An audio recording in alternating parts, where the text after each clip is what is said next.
আমি একটা মলম কিনলাম। এই তোর কি হয়েছে? তোর গায়ে তো কোনো আঘাতের চিহ্ন দেখতে পাচ্ছি না। তুই কি গোপালগঞ্জের আন্দোলনে ছিলি না? মোদিজি, আপা সেনাবাহিনী ওর পাছাটা একদম লাল করে দিয়েছে, গোশতগুলো একদম পচে গেছে। দেখি তোর পাছা দেখি।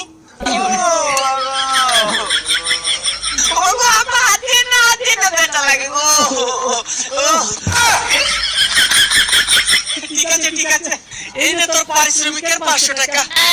আর এই 500 টাকা দিয়ে একটি পাগলা মলম কিনে নিস। পুটকিকে কখনো পচতে দেওয়া যাবে না। গোপালগঞ্জে থাকতে হলে সবসময় পুটকিকে প্রস্তুত রাখতে হবে লাউ করার জন্য।